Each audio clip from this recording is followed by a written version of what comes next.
it's 'cause it's not the center, you know. Right, it's not a center type situation.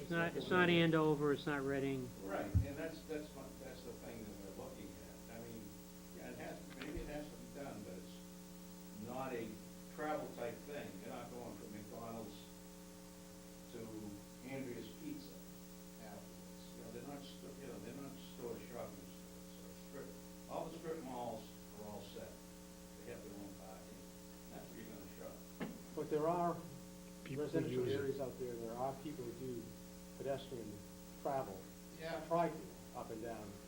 I am 28. a- I understand what you're saying, but there is. Person on that road also.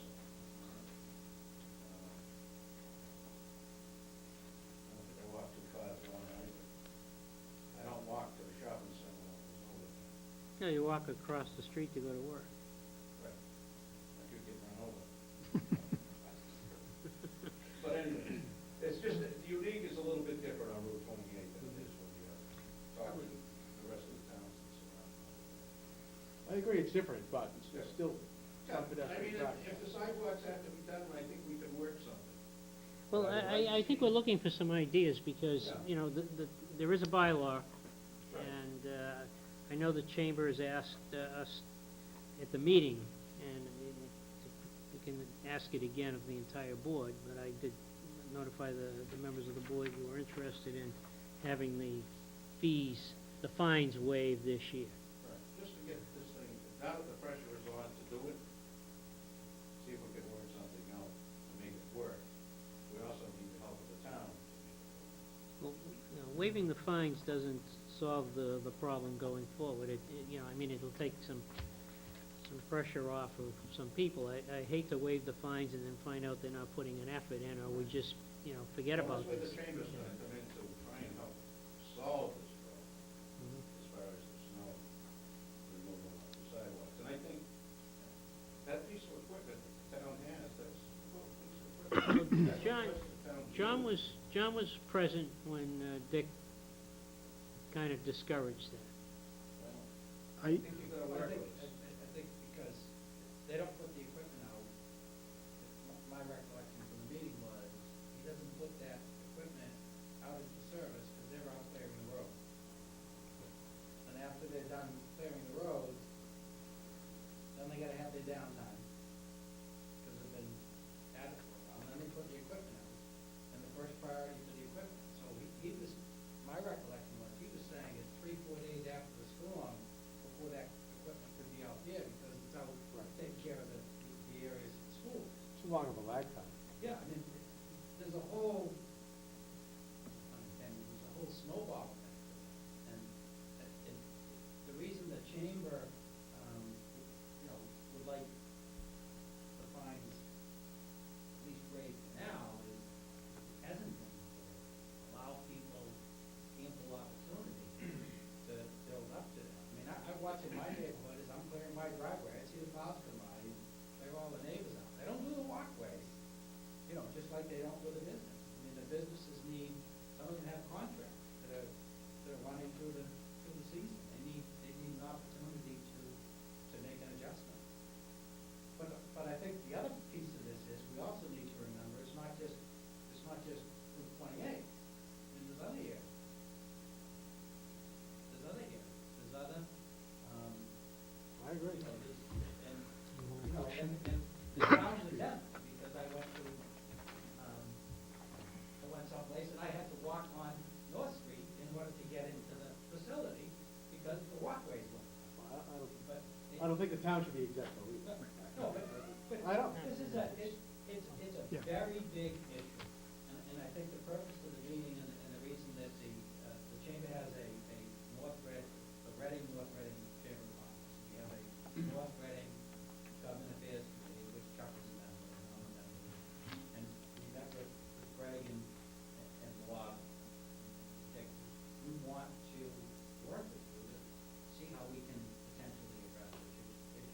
We're not gonna address it in the current season. I guess that's part of it. We need time to. I would just hope that if we waive fees for this current season, that, as the chair had said, no snow is going to be removed for the rest of the snow season. You know? No, that's not the let To people get to that. know, to let people know, there's a bylaw, it's gonna be enforced, it needs to be enforced uniformly throughout the community. And, but you give them an opportunity to make the changes that they need to make, whether it's with their contractors, I mean, subcontractors, that's what they have, you know, they've got a contract that has a lot done, but don't have a contract to get the sidewalk done. Some of the contractors are not equipped to do that. Well, Mr. Vino? yeah, as far as the fees go, I can go along with waiving the fees for the remainder of the year. But again, I share some of the concerns of the board, and I'm gonna assume that the businesses would do their best to clear these sidewalks. The fees I would definitely like to see be rescinded or repaid are the ones that were fined in the last storm. My reason for that is, you could walk on some of the businesses and you came to the town property and it wasn't touched. I will never agree to that.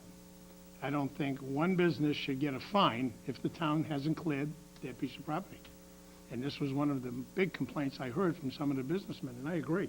Well, and we agree that's part of the issue, again, I Right, don't. but what I'm saying, Mr. Murphy, is that we're talking going forward, I want to go backwards. I want to give back the money that was paid in, because, I'm all in favor of that. well, and my reason being is we didn't do our job. And we're finding private businesses, when you came to the town piece of property, you couldn't walk because it wasn't plowed. So I would like to actually, I agree we should waive, but I also think that, and I don't know how the rest of the board feels, is that we should rescind any payments and start from scratch. And I would also, personally, I would consider this your warning, this year. No warning next year. This would be your warning. Because, I mean, I know everyone now knows we certainly are serious about this, and there has to be more work in partnership too, because I know at one meeting I heard, well, we're not gonna do anything until there's 2.5 inches of snow. Well, that doesn't work for the people in the home on Park Street who are in wheelchairs. They just can't navigate through 2.5 inches of slush or snow in a wheelchair, so. But this is gonna be a work in progress for a while, and that's why I'm agreeing that I think we should waive and have meetings and decide what we're gonna do. But that's how I feel. We should waive, but we should also eliminate the fines we did give out and repay those businesses back that paid. But there's gonna be a way to work with us working with you people to get the sidewalks done. Even if it's that piece of equipment is a big thing. Do- It's there, because that solves a lot of problems. Maybe we can work it out with a slush fund from the businesses. One of Kind the, of pay that situation. yeah, I look at Route 62 where you're talking about. The town does it, but they can't do it all because telephone poles are in the middle of the sidewalk. You're pushing somebody out on the street. You're gonna tell me the guys should be out there hand shoveling around those poles so that people can walk on the sidewalk? If you look, you know the part, you know where I mean. So it's a give and take situation. Well, I think we've got a couple things on the table here. One is the issue of the request to waive the fines for this year. And if the board wishes to do that, I would also agree with Joe that people that have been fined and have paid the fine should be reimbursed. I would suggest that if we could form some form of a ad hoc committee, maybe a representative from the board, members from the chamber, and maybe a couple of other businesses that are not members of the chamber, and our DPW director, and kind of sit down and kind of work out what might be a reasonable solution. You know, you're right, that piece of equipment is sitting there and isn't being used perhaps during the storm, because all the manpower is applied to our other town vehicles. We have more vehicles, I think, than we have town employees. We Right, really don't so- want to use that during the storm anyway, because when you put some snow back, it winds up on the sidewalk. That's a job that has to be done after the snow's been plowed off the streets, the corners have been cleaned off, then you've got your sidewalk blocked.